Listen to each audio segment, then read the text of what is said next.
Hello, everyone. Welcome to our virtual workshop, Using Community Indicator Data to Achieve Wellbeing for All. This session is part of the Practitioners' Perspectives, Local and Regional Indicators for Community Wellbeing series, an initiative of the newly unified ISQOLS and CIC Organizing Committee. Through this series, we highlight applied real-world projects that connect local community indicators with global quality of life research. Today's workshop explores how community data and well-being measurement are evolving in rapidly changing times. We'll look at how practitioners are reimagining data to advance equity, break down systemic barriers, and turn insight into meaningful action. You'll hear practical tools from the Data for Change playbook, as well as real examples, stories that show how data-driven approaches help communities focus resources where they're needed most and build a sustainable, equitable culture of health. It's now my pleasure to introduce today's presenters, all from the Applied Survey Research. Susan Brustein, co-founder of ASR, who brings decades of leadership in community indicators and evaluation. Jennifer Ochoa, Senior Project Director with extensive experience in evaluation, community assessment, and global program leadership. And Julie Burr, Project Manager and Public Health Researcher, specializing in violence prevention, chronic disease, and equity. Panel members, thank you so much for joining us. The floor is yours. Thank you so much. So happy to have this wonderful opportunity to share with you today. Thank you for coming and thank you for listening in, no matter where you are and what time you are in the world of watching us. It's a wonderful opportunity to share a little bit about what has been happening. Particularly, we're going to focus in on Santa Cruz County, which is a county in California, one of the smaller counties. I'll talk a little bit more about that. But they've been doing a community assessment project for over 35 years. And though things, things are changing, many things have remained the same. So I'll talk a little bit about setting the stage, then we'll turn it over to both Jennifer and Julie to talk about some case studies from Santa Cruz County. And we'll close down with a little look forward, although it's an interesting time to look forward. So that is our agenda for the day. And also I want to thank John Connery, who will be staffing the chat. If you have questions or challenges, contact him. Want to say what a great time it is to have this opportunity for a closer, tighter, new relationship between the Community Indicator Consortium and ISQOLS. And I think it's really important because community data is ever and ever more important. And we privilege community voice in this type of looking at well-being and well-being for all. And we know there's a lot of practitioners out there that are doing the same thing. So wonderful to have this chance. It's a lot of talk to go through 35 years of what Santa Cruz has been doing, especially since we want to get to the case studies. But I do want to set the stage a little bit and just remind us that at the base of what we're doing, we are talking about merging population level data, indicators of well-being, and connecting that with program and outcome measures of performance of whether we're making a difference or not. And also want to say that the conditions that have been created for this longevity of the effort still remain, though some of the situations have changed in our communities. And I think we all know that, just wanted to remind ourselves of that. So I think that's it. We can go to the next slide. The last thing to say is just a little bit about Santa Cruz County. It is one of the smallest counties in the state. It's surrounded by Silicon Valley and also Monterey and San Benito County. So we have high tech and the university at the northern part of the county. And then at the southern part of the county is more agricultural based and different different characteristics of the population, a very strong set of collaboratives and a very tight relationship with the school district. So this is the Community Assessment Project continuous improvement model, and this has seen them through these over 30 years. And it's a continuous process because it never ends. It's about determining what the needs are, collecting information guided by community-based teams, not over at an advisory committee, but also at technical advisory committees. And there's spin-offs for each new type of data that we're looking for. Then there's reporting and making sure that we share the information, taking action, community convening, setting goals, acknowledging community heroes, and making sure ever alert to think about what else our community needs in terms of their perspectives about what's coming next. Sustainability for many years has also been very important, and nothing happens in the community as small and as tight without collaboration. So those are kind of the ongoing characteristics that have guided both the what's and the ways that Santa Cruz has conducted its community assessment project. It's so challenging to not spend a lot of time about the way things have morphed, the way things have changed, but we'll get to that a little bit more.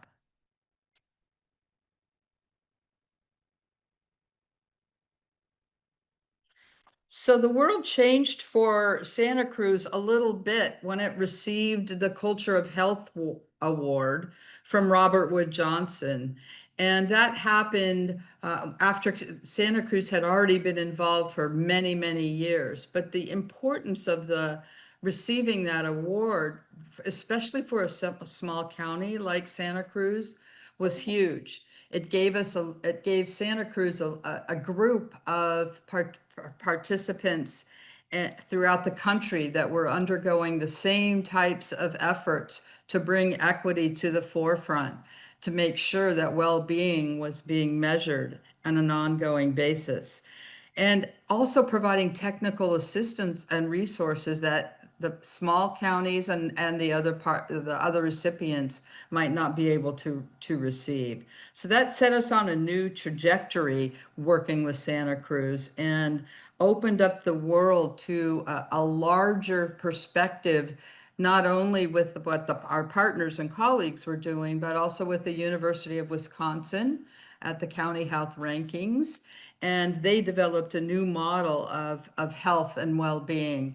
And that helped us change and really think about moving beyond the social determinants of health and really focusing in on some of the structural barriers. And we'll talk a little bit more about that, but just the language that Santa Cruz used began with quality of life, and then went through happiness and life satisfaction, and really commenced to really believe that the concept of well-being and well-being for all was at the center of everything it did. And I think that merged with the support of Robert Wood Johnson and the county health rankings, and the cultivating the proper conditions to want to continue to collect data, collect trend data, and make sure that the data is disaggregated, used, and impactful.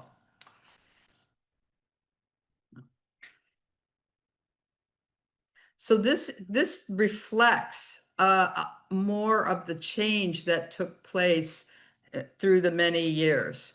The social determinants of health and the sustainable development goals were integrated into the work and brought to the forefront. And that was a really powerful moment for the county and to connect with the rest of the world. So when we say at ASR that there's a distinction between the what's and the ways, there's many different ways that this had to take place in order to really connect with the rest of the world.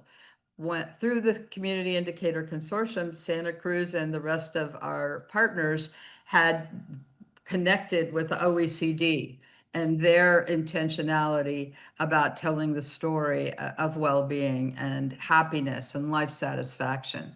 That, combined with the Sustainable Development Goals, really brought a different connection and an ability to learn and contribute and be a part of the movement to really keep equity at the center of all of its work, and also to make sure that community-based participatory data was the guiding part. So what you can see here are all of the domains of well-being, how they connect with the social determinants of health, and how they led to the community goals. So just a little example, this is a sustainable development goal, good health and well-being. We're right there, right connected. We've got definitions, we've got the trend data. We can disaggregate by location and by different characteristics. That's how Santa Cruz has kept that constant through all of these different years and in all of these different settings and domains.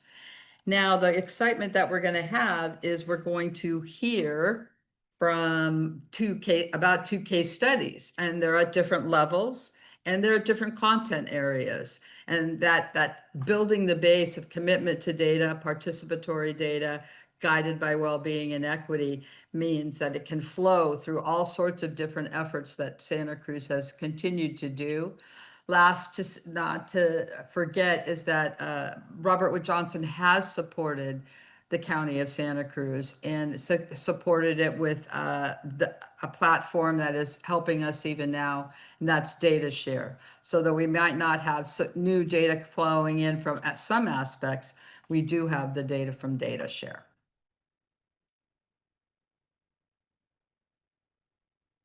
All right.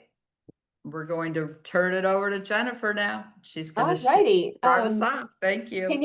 Can you guys hear me? We are having a little technical issues. Julie and I just both got messages that said that our internet connections were unstable. So just, if I have to, I'm going to connect to my iPhone, but bear with us. If we are having weather here in the Bay Area right now, so bear with me. Thank you so much, Susan, for setting the stage. As she said, we're now going to offer some practitioner perspectives on two specific initiatives in Santa Cruz County. I'm going to be sharing about the Black Health Matters Spotlight Report and how it highlights population level data and shows how community-driven insights can advance health equity and well-being for all. And my colleague Julie will discuss how the CJC report series, or the Criminal Justice Council report series, looks at the system level, leveraging cross-agency data to improve public safety, strengthen coordination, and align partners within the criminal legal system. To compare and contrast the two efforts, we're going to move through three framing areas. First, we'll start with highlighting how each initiative adjusted to community needs and changing conditions. Then we'll look at how we work differently, with an emphasis on relationships, engagement, accountability, and protections. And finally, Julie and I will close with a snapshot of the data and key takeaways or recommendations from each effort. In this section, we're going to look at how each of the two initiatives responded to the conditions and needs of the moment. For Black Health Matters, this meant elevating population level data and community voice at a time when the need for greater visibility and equity for Black and African American residents was receiving more focused consideration. For CJC, it meant strengthening cross-agency coordination and using shared data to navigate rapidly shifting public safety and criminal legal system needs. Together, these examples show how both efforts evolved their approaches to stay aligned with what the community and the system needed most. Starting with Black Health Matters, in 2020, both local conditions and national events aligned to catalyze momentum for new work in Santa Cruz County. The global pandemic exposed and intensified long-standing racial health disparities, bringing renewed attention to inequities affecting the Black and African American communities. Black Lives Matter activism, both nationally and in Santa Cruz, elevated calls for racial justice, community safety, and institutional accountability. In addition, the killing of George Floyd ignited widespread demonstrations, galvanizing local residents and organizations to demand concrete change and deeper equity work. In August of 2020, the Santa Cruz County Board of Supervisors formally recognized racism as a public health crisis, signaling a countywide commitment. As Susan was talking about the CAP, typically data related to Jennifer, Latino. sorry to Yeah. interrupt, but you froze out there right at the countywide commitment piece. Now you're back. Okay. Okay, that was around the public health crisis, or in formally recognizing racism as a public health crisis. You heard that part. So the only last piece here was the emergence of local Black-led organizations that created space for connection, healing, visibility, and advocacy among Black and African American residents. All good? Okay.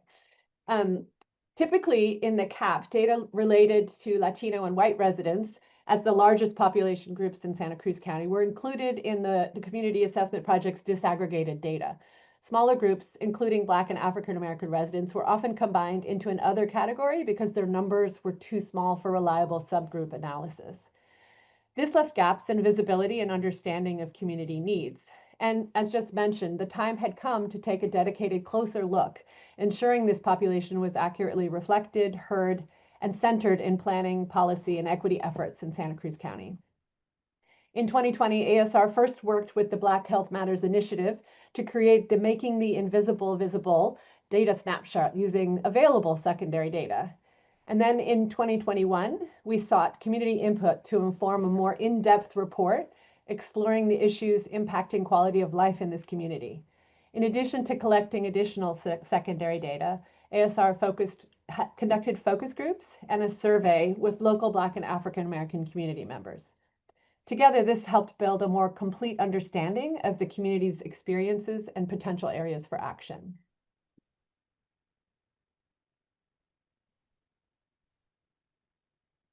Over to you, Julie. Oh, sorry. Thank you. You can hear me, right? Okay. Yeah. So diving into our other case study that we'll be highlighting today is, and how this project came about, is really the Criminal Justice Council annual report series that we did. So the Criminal Justice Council of Santa Cruz County, which we'll call CJC moving forward, was created over 30 years ago in an effort to provide more effective criminal justice system for the citizens of Santa Cruz County. And over the years, the CJC had been focused on increasing coordination, cooperation, and solution planning between criminal justice partners, and also reducing youth involvement in gangs. In 2021, the CJC, in partnership with our agency, Applied Survey Research, embarked on a multi-year, multi-system review and analysis of the intersection of behavioral health and the local criminal legal system. This effort was born, like the Black Health Matters Project, really was born out of local and national events that highlighted concerns around community safety efforts. Locally, we experienced 2 officer-involved behavioral health-related community member deaths, one in 2016 and another in 2017. And then in 2020, the George Floyd protests reignited this discussion nationally and locally, resulting in major advocacy efforts to re-examine policing, safety, and equity in our community. Next slide. So the CJC report series kicked off with an effort to review the policies pertaining to use of force, technology, independent oversight, behavioral health response, and community transparency. The first report, completed in 2021, aimed to identify areas of alignment, gaps, and opportunities for improvement in law enforcement policies and procedures. Following the success of the 2021 report, the 2022 report delved into law enforcement and mental health liaisons' responses to mental and behavioral health calls, further examining policies and practices, training, and actual call data. The 2023 report turned the focus towards the jail and court systems and sought insights from key criminal legal system partners on addressing cases with a behavioral health component, including their roles, strengths, challenges, and collaborative opportunities. In 2024, we developed the final report in the series, which focused on the availability of mental health and substance use treatment, as well as the emergency medical treatment response of behavioral health needs for individuals engaged in the criminal legal system. Collectively, these reports aim to improve public safety by identifying areas of improvement in how criminal legal system partners and mental health and substance use treatment providers responded to cases with a behavioral health component. To this aim, following the completion of the 2024 report, we created a summary report with the findings and recommendations for stakeholders to use when determining next steps for improvements. Next slide. So in this next section, we're going to look at how each initiative shifted the way we engage with partners and community members. For Black Health Matters, working differently meant centering community leadership, inviting Black residents to guide the process, lead focus groups, and shape the data collection in ways that felt culturally grounded and affirming.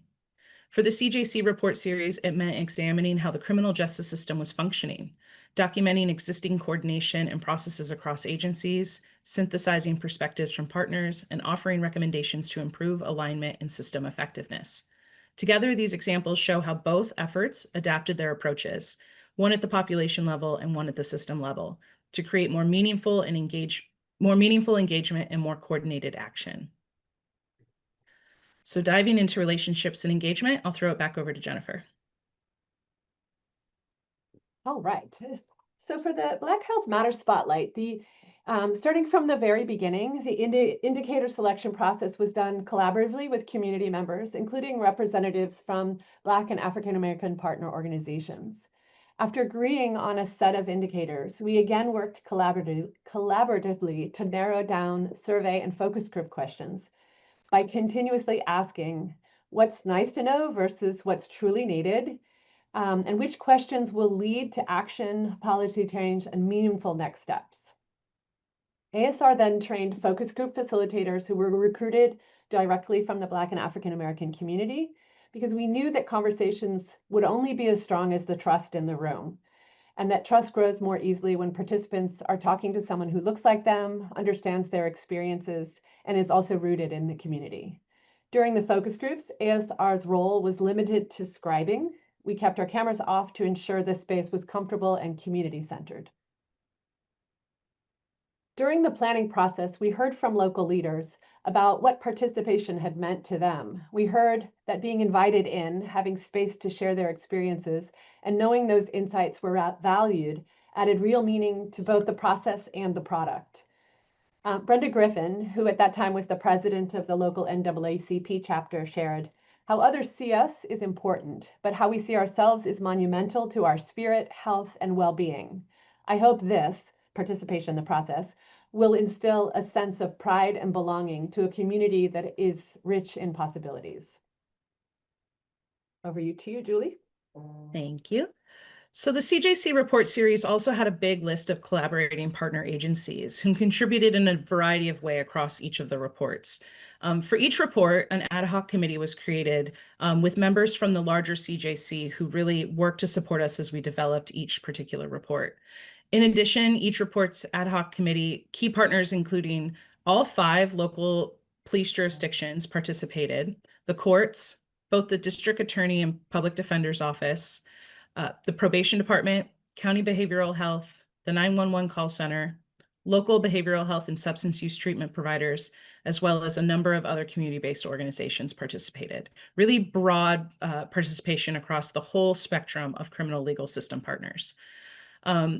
And these partners were engaged in a lot of different ways throughout the report series, including providing relevant secondary data that we previously didn't have access to, participating in key informant interviews, facilitating connections to additional data sources or key individuals within agencies that we hadn't yet had access to, and reviewing draft reports. Because of this project and the way that it spanned across years, our relationships with these partners really expanded and deepened as we continued to work together. And while we had worked with many of these agencies and contacts in the past, we really felt like we saw increased trust and buy-in as we continued to work together in this process. Apart from our relationships with these partners, this project provided the opportunity to examine how these partners engaged with one another. For the 2023 report, we developed this system overview graphic, which was created to show the various partners engaged in addressing cases with a behavioral health component, and their differing roles and mandates as they engage with these cases. While we may think of them all as ultimately as a larger system serving to increase public safety, they do have really unique and sometimes conflicting roles when it comes to working together as someone moves through the criminal legal system. A really good example of this is the differences between the district attorney's mandate, which is to ensure public safety, and the public defender's mandate, of advocating for their clients and getting them back into the community as soon as possible. So despite these different mandates, they are constantly working together on these cases.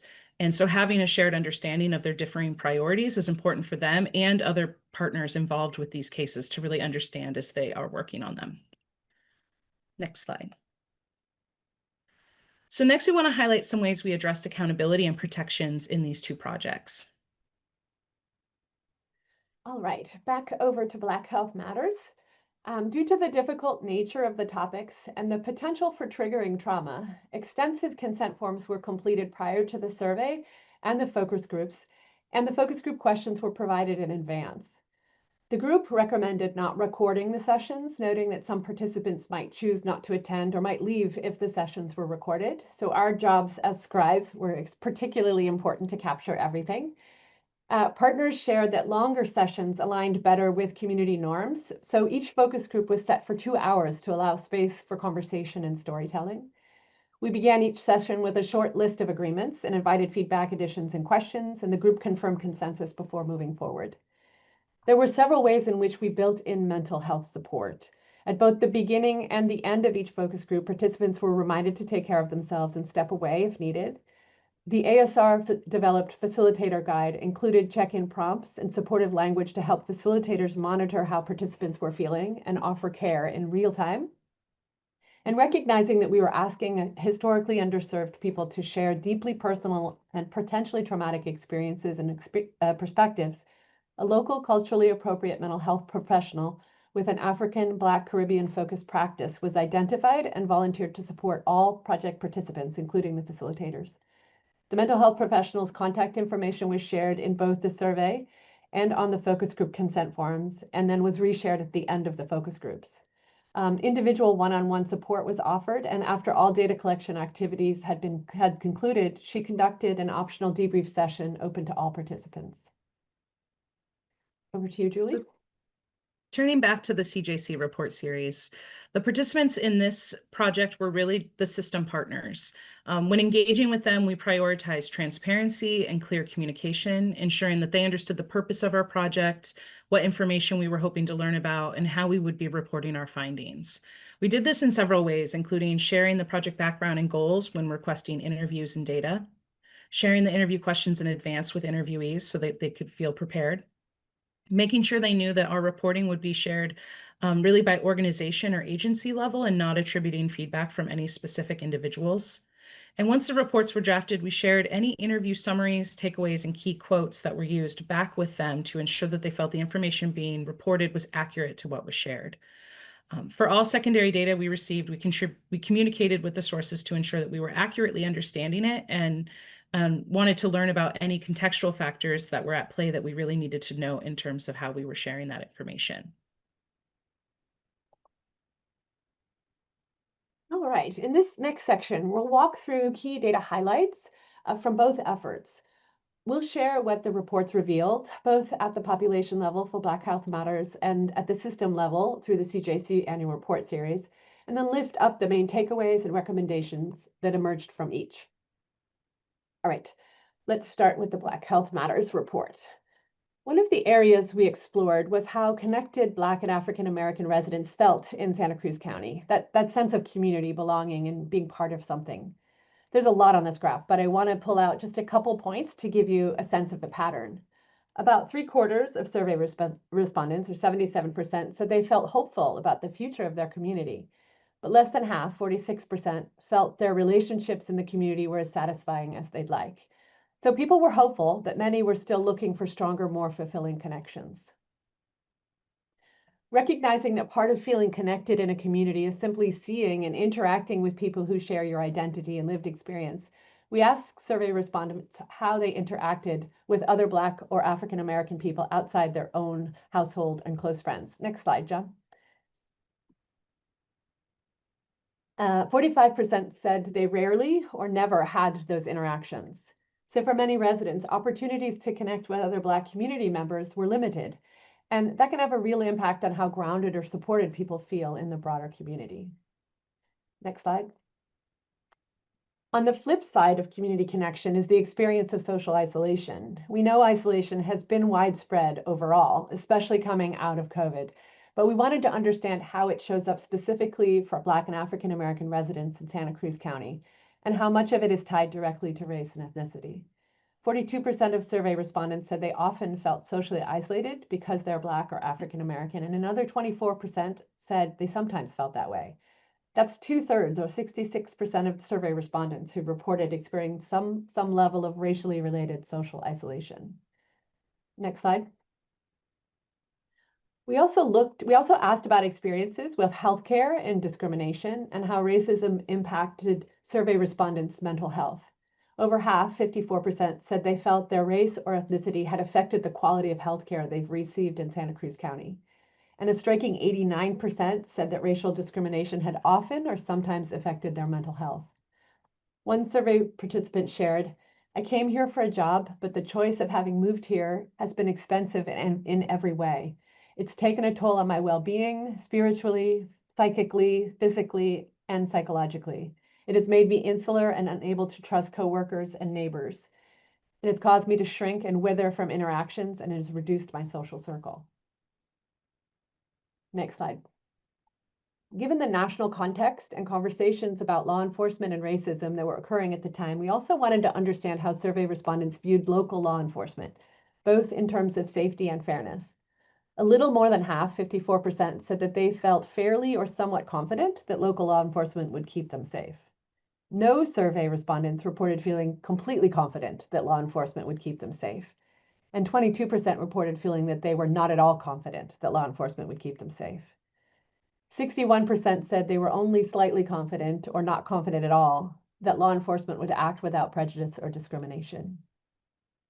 To illustrate this, one focus group respondent shared, "Law enforcement just makes me nervous, always, even if I'm doing absolutely nothing wrong. Like today, I skipped a left turn because I didn't want to take the turn in front of a cop just in case they thought I did it wrong in some way." Next slide. We also asked survey participants about their experiences with microaggressions and racism over the past year. 25% said they had experienced microaggressions very often, and another 43% told us these experiences happened often or sometimes. So for the majority of respondents, 68%, microaggressions were a routine part of their daily life. One focus group participant shared, "It's the water in which we swim. Not so much overt things that happened, but small reminders that people see me as different." We also asked about what people had witnessed in the community, and 57% said they had seen racism in Santa Cruz County very often or often in the last 12 months. Taken together, these findings highlight a community environment where both personal and observed experiences of racism were frequent, and where the cumulative impact of those experiences shaped daily life for many respondents. Next slide.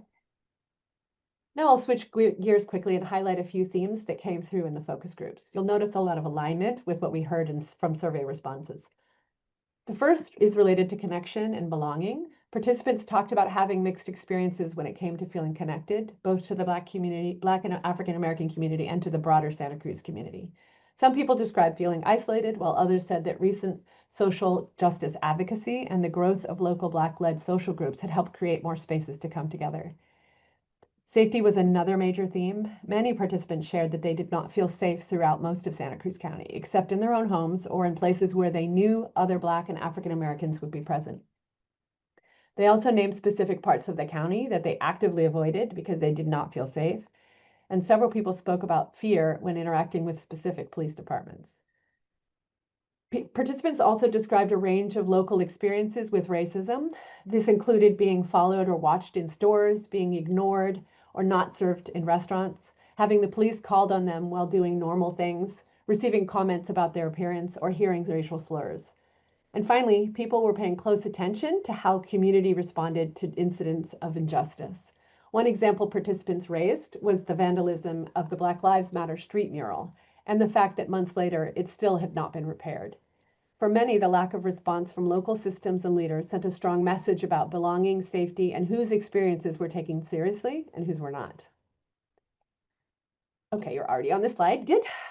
A few learnings stood out for us as researchers during this process. First, there was an understandable mistrust about research. Some participants were hesitant to sign the consent forms or weren't sure about sharing openly. It reminded us that trust isn't automatic. We have to earn it. One survey respondent captured this clearly. They wrote, "It's hard on so many levels being Black in Santa Cruz. I feel anxious just taking this survey. I don't know who's going to be reading my responses. It's hard to trust people." Another takeaway was recognizing the limits of some traditional research tools. Closed-ended survey questions and structured formats only go so far, and they often can't hold the full nuance, emotion, or complexity of people's lived experiences. This reminded us why multiple methods matter and why community-driven approaches are essential for getting closer to the truth of what people are experiencing.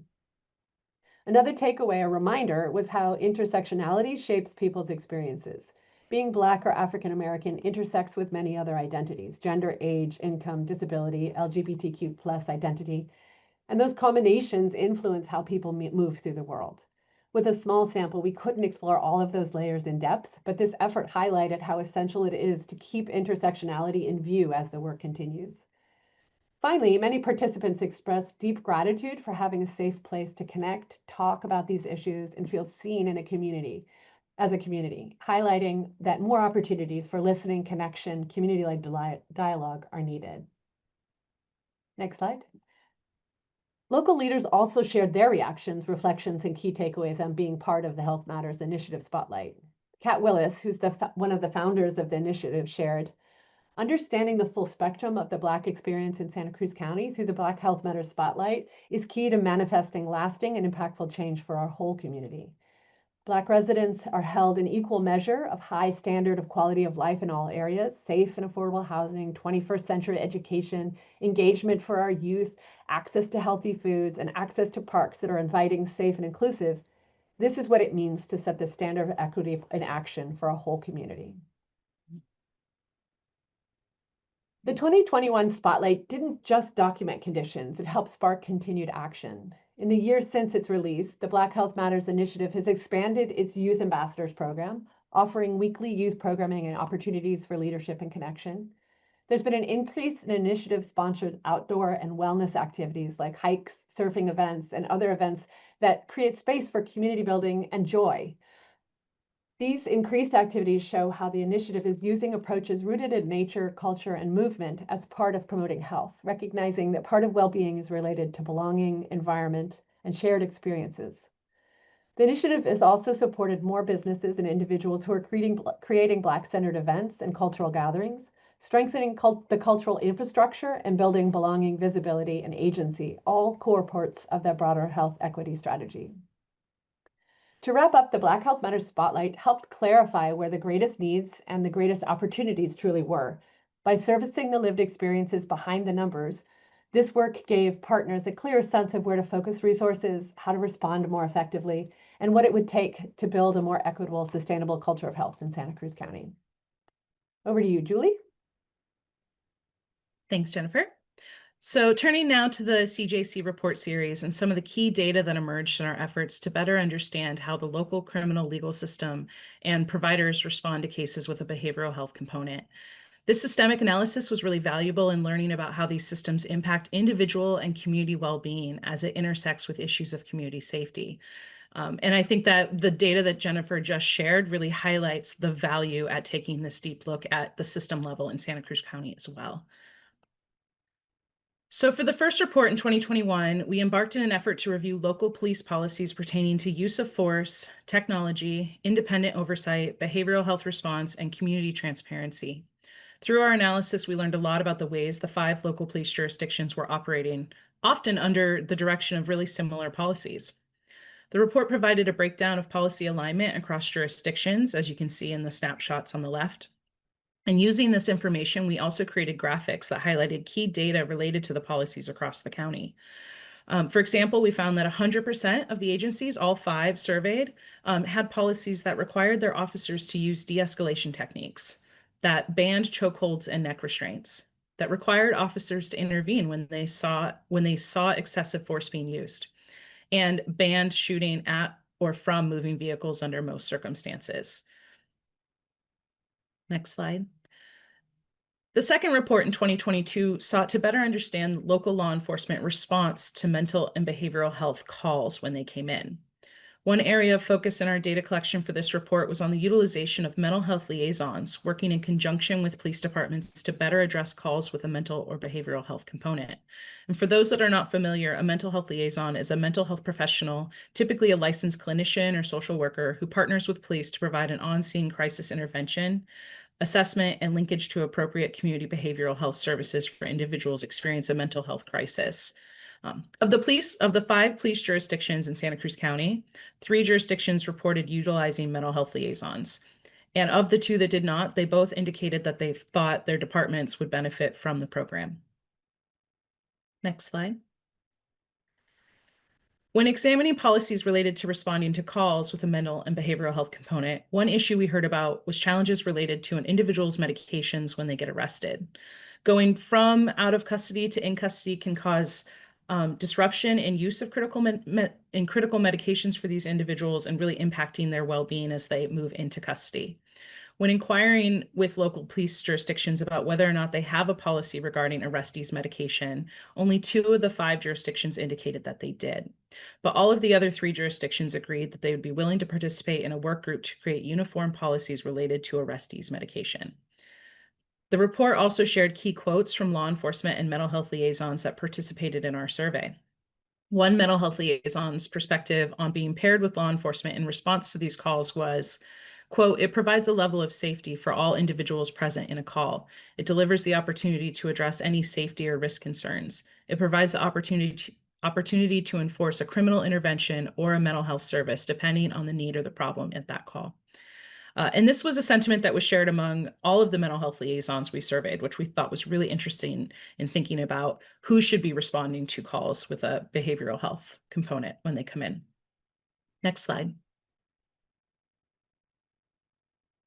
So the 2023 report provided important perspectives directly from key system partners on the role of their system in relation to cases with a behavioral health component, what they do well, their challenges and limitations, and how they can better work together with other partners. This report also shares available data from system partners, as well as an overview of current legislation impacting courts and jail, and a scan of local initiatives that related to how the court and jail work in relation to these cases. Looking specifically to some of the secondary data that was collected, when we looked at the number of cases in Santa Cruz County where mental health diversion was granted, we see a steady increase, up from just 4 in 2018 to 108 instances in 2022. This increase is the result of a number of factors, including changes to state law that dictated systemic changes to the ways in which cases with a mental or behavioral health component could be handled, increasing opportunities for mental health diversion that had been created locally, as well as judges and attorneys establishing better practices around the use and applicability of mental health diversion. Furthermore, data showing successful completion from several court diversion programs varied, with successful completion rates spanning as high as 88% for neighborhood courts, a community-based pre-filing diversion program for low-level first-time offenders. Next slide. To support individuals with substance use disorders in the jail, the Sheriff's Office launched the Medication-Assisted Treatment, or MAT program, in 2020. MAT is the use of FDA-approved medications in combination with counseling and behavioral therapies to provide a whole patient approach to the treatment of substance use disorders. The Sheriff's Office partners with WellPath, their contracted medical provider in-house, to provide this service. You can see the steady increase in the number of MAT services provided in the jail since 2020, up from 72 in late 2020 to 620 in 2023. And when we looked at jail data related to behavioral health screenings, we found that in-house screening between September 2021 and September 2023 saw a sharp increase in 2023, with over 1,000 screenings compared to just over 300 2 years earlier. Next slide.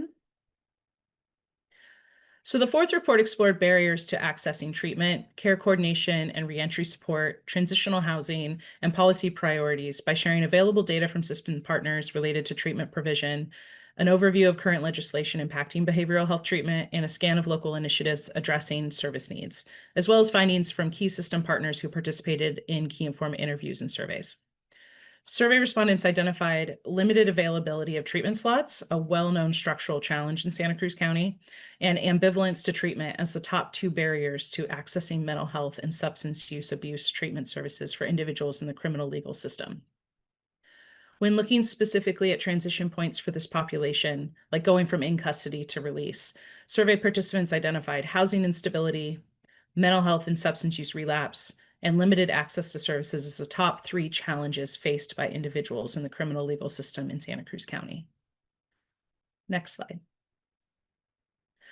Looking forward, survey respondents were asked to identify the top 3 strategies to support successful reentry of individuals with mental or behavioral health needs back into the community. And they identified ensuring continuity of care, including access to health care, connection to affordable and/or supportive housing, and pre-release planning, where individuals work with a multidisciplinary team that includes jail, behavioral health, and probation staff to help them create a release plan and make sure critical connections are created to ensure success upon their release.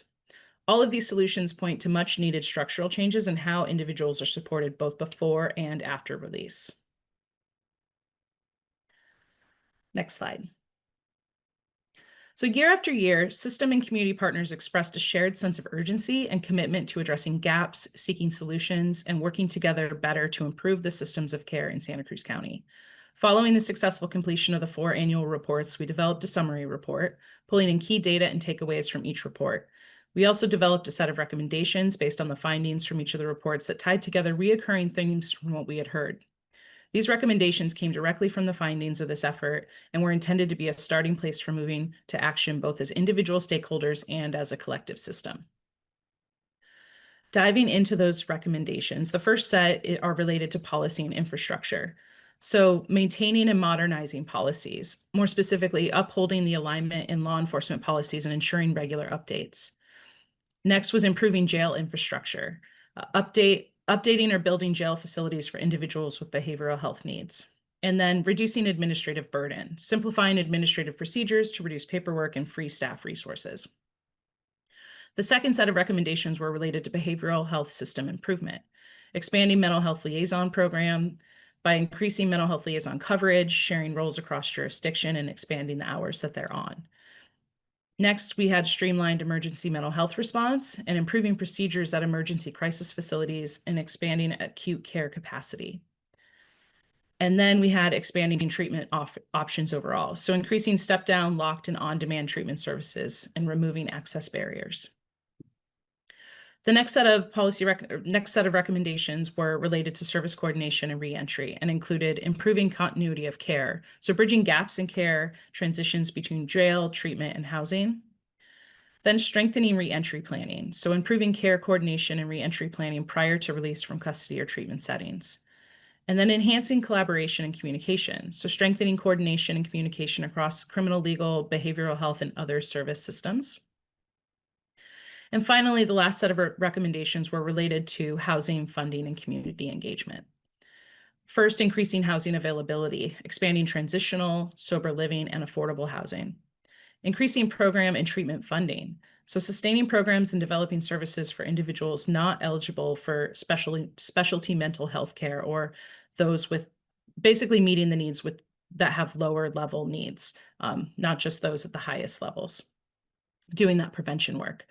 And finally, incorporating lived experience, including individuals and families with lived experience in planning, implementation, and evaluation.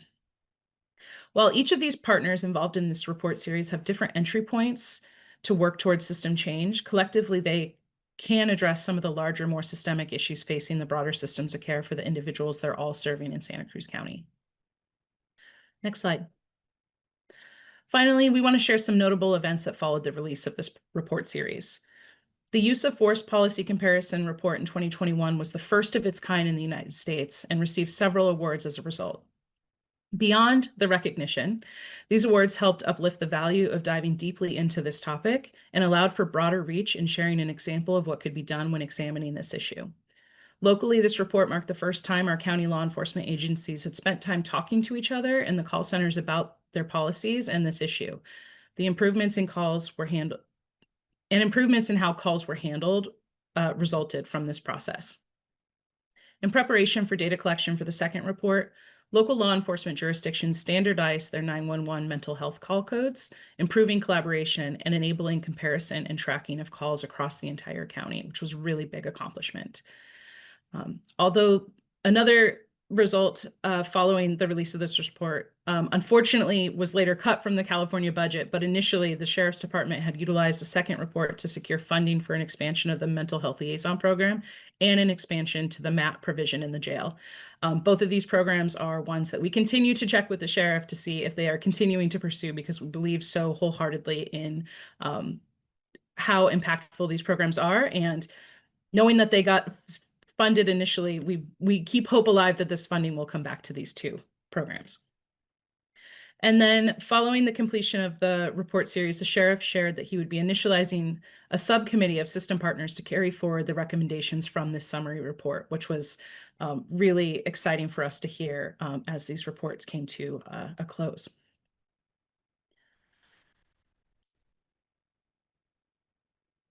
And that is it for our case studies. We're going to throw it back over to you, Susan.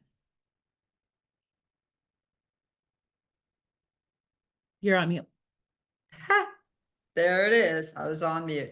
Yeah, I was saying, John, you can go ahead and go on the next slide. I'm going to wrap it up kind of closely, but I do want to say thank you so much, Jennifer and Julie and the whole teams that participated.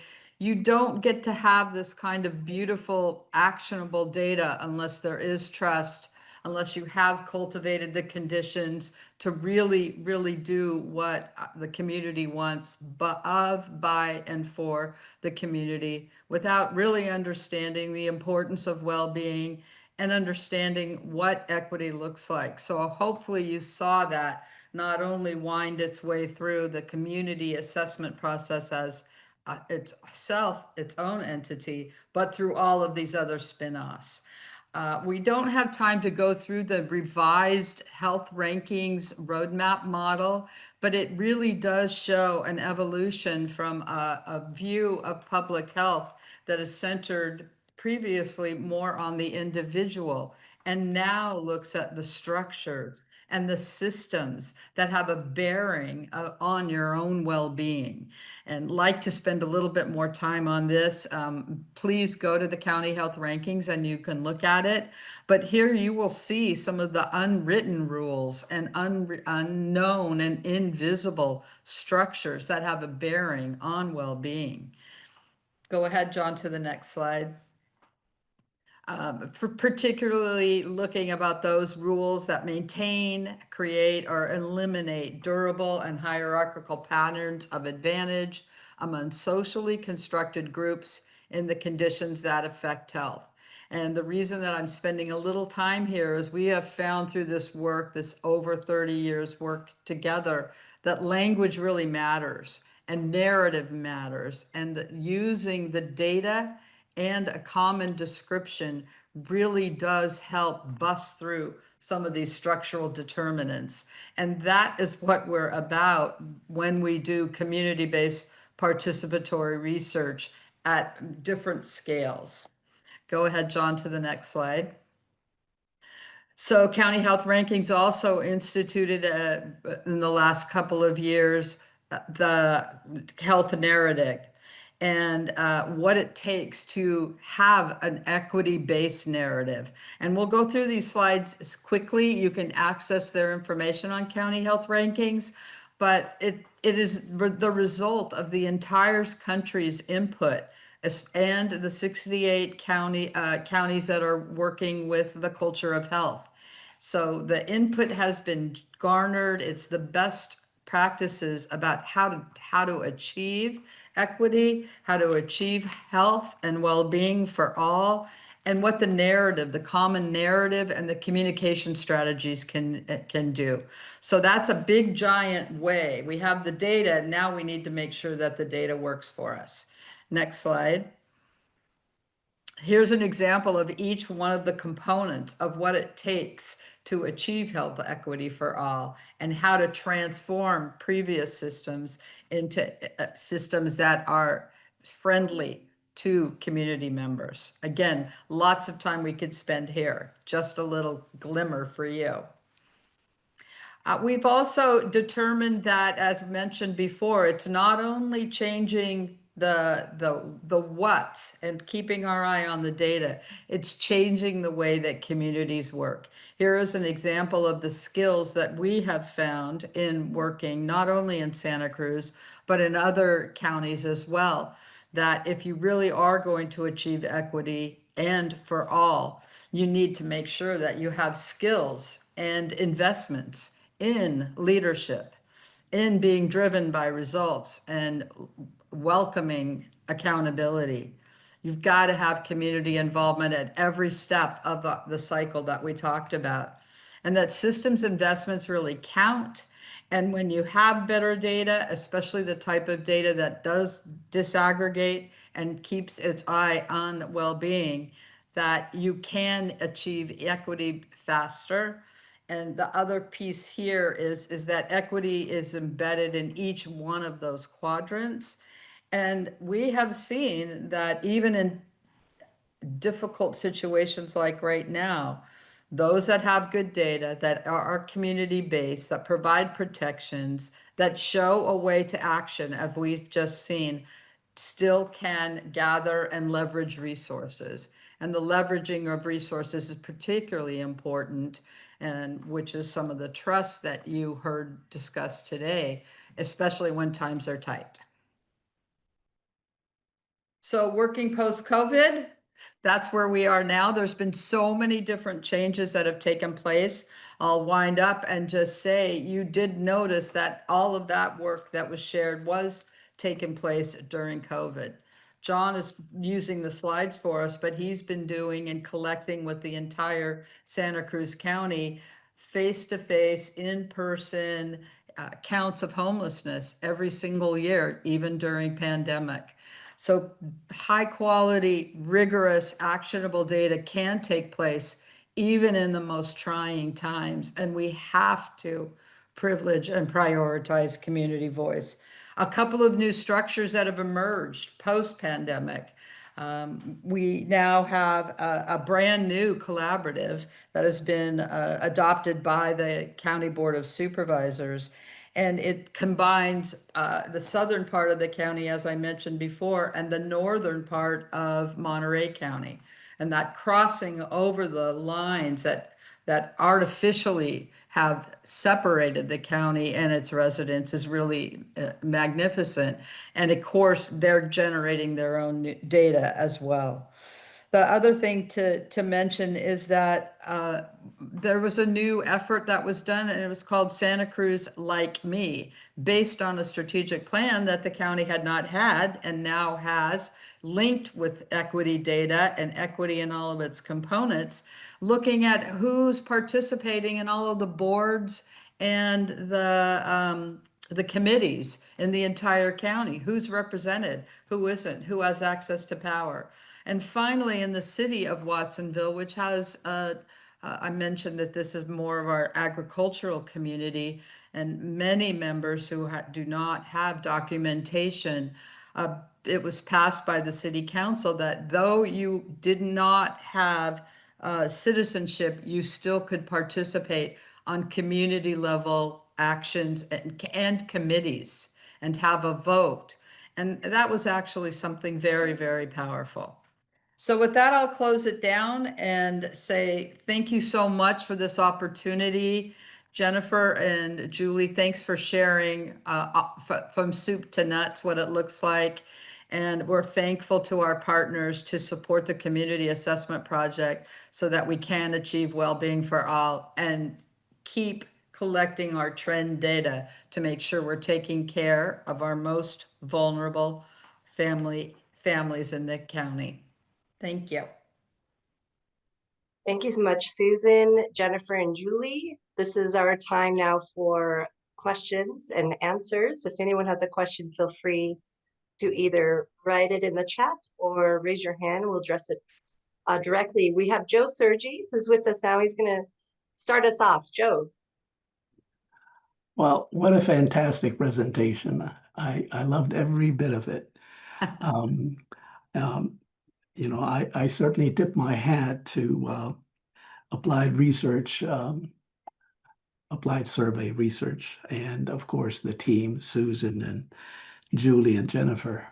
Again, a great team, and you guys have done fantastic work in relation to the community assessment project in Santa Cruz, California. This is fantastic. If it's not a best practice case study, it should be.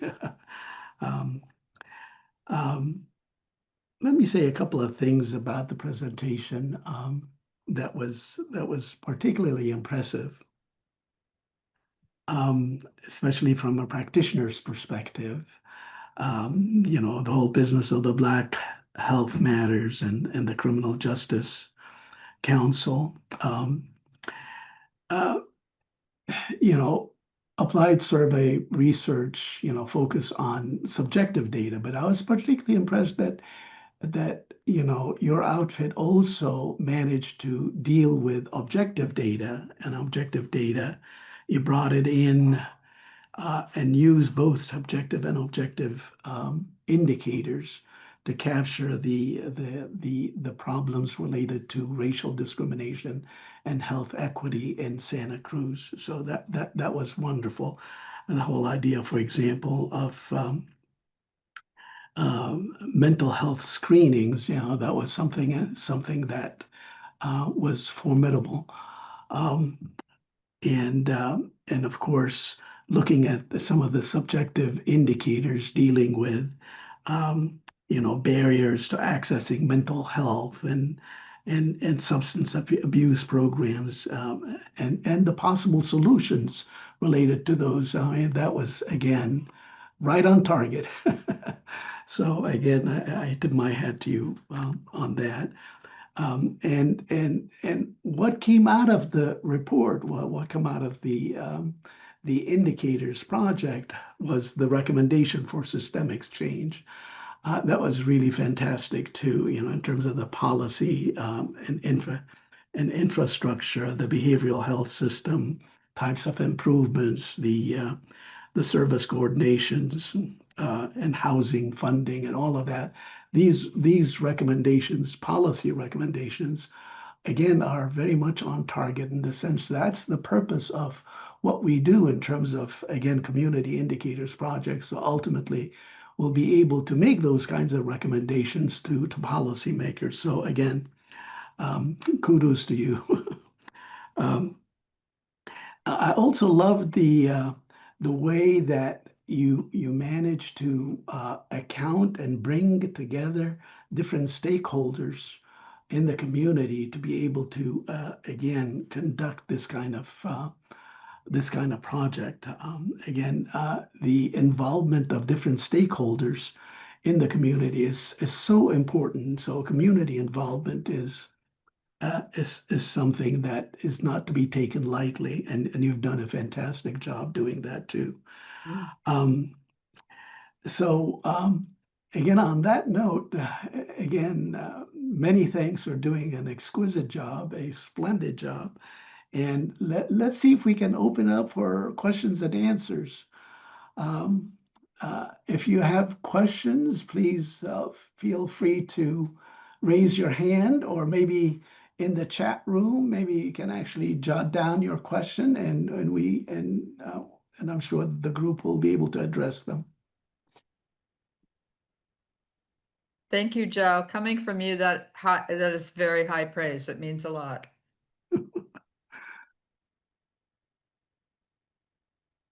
Questions, comments?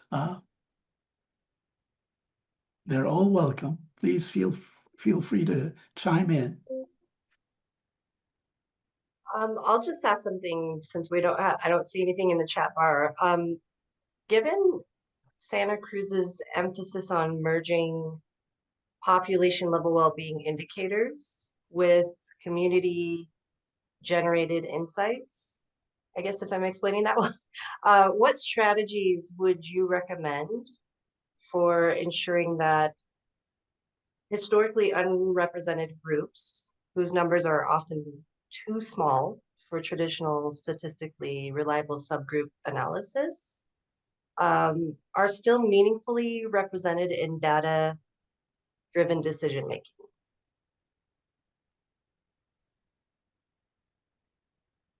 Do you want to Take it, talk Susan. about that a little bit? A little bit? Well, I'll set the stage for you, Jennifer, but Okay. I think it's a really important question because first of all is it can be done, and doing it properly, I think is the challenge. But as Joe mentioned, it's really important when you do have that secondary data, the objective data, and then you get the participants' voice themselves. Notice I'm not saying subjective well-being, Joe, because I think it's the participant's voice. So we like to triangulate always, is to make sure that we get the people's voice, the objective data, and then bringing in census data, existing data, and then making sure that when you do that, there are proper protections. So that's number one. Number two is that we have done a lot of training to make sure that we are being appropriate in our research. And I think that's really important at all different levels with all different cultures and different backgrounds. And that we can never practice and study enough. So that's one thing. And the other thing is, it's a small thing, and we'll see what Jennifer has to say, is we did one of the things that we did some studying. It was from the University of Chicago. And it was, don't ask any questions unless you know what you're going to do with the answer. So don't over interview. And, this isn't a game. It's really serious. And I think keeping that in the heart and soul of what you're trying to do. And then, of course, there was those other cultivating the conditions of support that something is going to come from it as well. Honor your participants and the data itself. The last thing, I know I'm turning it over to you, believe it or not, Jennifer. We're worried about the secondary data.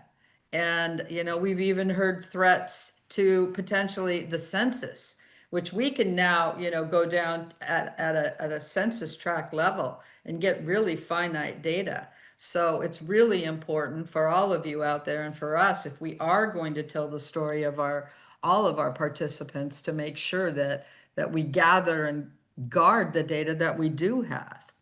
Go ahead, Jennifer. Yeah, no, I don't have that much to add, Susan. You covered it all. I think for me, it was just the mixed method, making sure that we were triangulating from different directions to gather data. And I think, especially with the topic around the Black Health Matters report, just really slowing down the process. And, I don't want to say relaxing, but like balancing the rigor of, we have to do data this way with what was appropriate for this population and how to build trust and have that community. So we kept the rigor, but shifted kind of in the ways that we did. Like one way is, the focus groups being 2 hours long. That's unheard of. You don't have really long focus groups, but really just allowing the space for the conversation, the storytelling, for things to just to slow down from a rigor or a methodological perspective. The way that we approached the consent forms, the way that every step was done in collaboration with the community leaders to say, how does this feel? Is this the right way to do this? How is this going to land? And just really creating and building that together. And like Susan said, just every single question, need to know versus nice to know. Just like, do we need to ask this question? What are we going to do with it? What is the community going to be able to do with this? So really trying to boil it down to what was really important. And that's difficult because there's a lot of nice to knows. There's a lot of nice to knows. And I'm sure we've all heard of the term, but it's really important these days, if it ever wasn't before, which is nothing about us without us. And that gets to that whatever group you're talking about, and not just at one step of that continuous cycle, at all steps, particularly making meaning together of what you found out, and then putting it into action and making sure that resources are sent the right way, and making sure that our population groups have input into those decisions. That's the gold standard. But thanks for that question, Jill. We could go on too. Thank you. Well, let me chime in on this this business of subjective well-being that Susan mentioned. Actually, I would take issue of the fact that that your survey tackled some of the subjective well-being questions. You know, usually when we talk about subjective well-being, we talk about the global items related to how do you feel about your life at large, that kind of thing. And then we talk about domain-specific well-being types of questions in relation to safety, in relation to community, in relation to health, in relation to education, and so forth. So your survey managed to capture some of the subjective well-being, what we call domain-specific items related to racial discrimination, as in terms of safety, in terms of the sense of connection that you mentioned, the sense of safety. These are very important items that filter in the whole equation of subjective well-being. So again, you've done well in capturing those items and made quite, you know, good use of them too. But let me say something else in terms of, you know, the practitioner's perspective. The practitioner's perspective is, you know, what we call is sort of a bottom-up approach to community indicators projects. But then there's this other counter one, which is the counter approach is the top-down. And as an academic, I embrace both top-down and bottom-up. Top-down meaning that, again, you're guided by theory. And especially nowadays, with all this ugly business of diversity, equity, and inclusion, and the crackdown of the Trump administration on any effort to and literally trying to dismantle any kind of program related to DEI. It's important to recognize that, again, moral philosophers and ethicists have long advocated for social justice. And there's quite a bit of literature in philosophy, as well as in community development, as well as in sociology and so forth, dealing with social justice. And you know, one particular philosopher that has really impressed me over the years, and his writing has been very well established in the moral philosophy literature, is John Rawls. John Rawls, Rawls, and he talked about how a just society can be conceived, and ultimately what are those programs that has to deliver a just society in order to ensure what we call social justice. And one of the things that he talked about is that if you look at all the different policies and programs in a given community, we can try and capture what we call equity in the sense that the administration of those programs, whatever they are, especially in terms of law enforcement, how law enforcement programs are administered in a specific community, tend to not discriminate in any way, shape, or form. You know, when it comes to minorities, when it comes to the disabled, when it comes to women, when it comes to children, when it comes to the elderly. And again, these classes of people are somewhat disadvantaged. And because they are at disadvantage, we have to protect these classes of people. And we need to make sure that the administration of whatever program in the context of a community, they have to be administered not only fairly, but we as politicians, we as scientists, we as policymakers, we have to bend over backwards to make sure that these people are protected. That's that comes from moral philosophy. And we have quite a bit of tools to help us from a top-down perspective, develop narratives, develop indicators, develop survey items to capture these things. And so I'll turn it over to you, and I'll ask the team if you got a chance to do this kind of top-down approach. What do you think, Susan? Well, I think that we need to be involved in the structures that are keeping that justice from being happening. Because if we look at the objective data, not even the from surveys, we'll see that there are disparities. So they're there. They're not being treated fairly, and it's up and down the states, the country. It's guided by racism and other structural barriers. So yes, Joe, if the structures are fairly constituted, that's this whole idea of the structural barriers that exist. I think the top down is important. We see it all over Europe, right? All in many other countries.